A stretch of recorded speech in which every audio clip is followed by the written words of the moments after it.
जानिए किस उंगली से किसका करें तिलक, इसके बारे में क्या कहते हैं शास्त्र। चलिए जानते हैं माथे पर तिलक करने की क्या है विधि। सनातन परंपरा के अनुसार तिलक लगाना सम्मान और गौरव का प्रतीक माना गया है।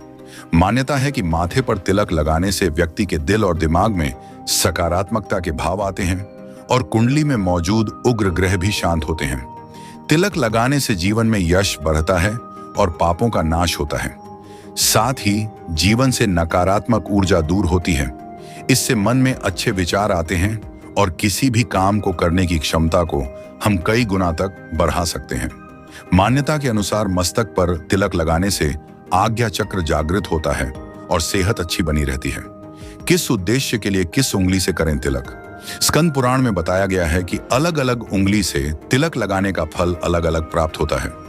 एक श्लोक में बताया गया है, अनामिका शांतिदा प्रोक्ता मध्यमायुष्करी भवेत, अंगुष्ठा पुष्टिदा प्रोक्ता तर्जनी मोक्षदायिनी।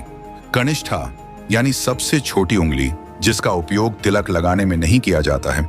यहां तक कि किसी भी शुभ कार्य में इस उंगली का प्रयोग वर्जित बताया गया है। इस उंगली का संबंध बुध ग्रह से माना गया है। अनामिका उंगली से तिलक, यह उंगली कनिष्ठा तथा मध्यमा के बीच में होती है, जिसे आम भाषा में रिंग फिंगर भी कहा जाता है। यह हाथ की तीसरी उंगली होती है। इस उंगली से भगवान, गुरु या किसी अन्य व्यक्ति की मंगल कामना के लिए तिलक करना चाहिए। यह मानसिक शक्ति को प्रबल बनाता है, क्योंकि इस उंगली का संबंध सीधा सूर्य से होता है। इस उंगली से तिलक लगाने से आज्ञा चक्र जागृत होता है। मध्यमा उंगली से किसका तिलक करें। मध्यमा उंगली हाथ की सबसे बड़ी उंगली होती है। इस उंगली का संबंध शनि ग्रह से बताया गया है। शास्त्रों के अनुसार मध्यमा उंगली का प्रयोग खुद को तिलक लगाने के लिए करना चाहिए। जब प्रतिदिन आप पूजा करें तो अनामिका से भगवान को तिलक लगाने के बाद मध्यमा उंगली से खुद को तिलक कर सकते हैं।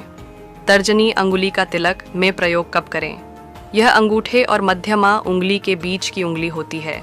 कहा जाता है कि इस उंगली का प्रयोग केवल मृत व्यक्ति को तिलक लगाने के लिए किया जाता है, ताकि मृतक की आत्मा को मोक्ष की प्राप्ति हो।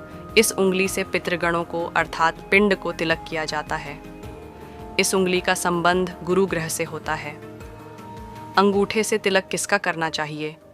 अंगूठे का संबंध शुक्र ग्रह से होता है और शुक्र ग्रह यश और धन वैभव के कारक माने जाते हैं।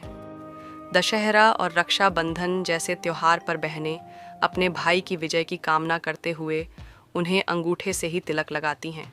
पहले भी जब राजा युद्ध पर जाते थे तो रानियां अंगूठे से ही राजा के मस्तक पर विजय तिलक करती थीं। किसी की मंगल कामना के लिए अनामिका से बिंदी लगाकर अंगूठे से तिलक करना चाहिए।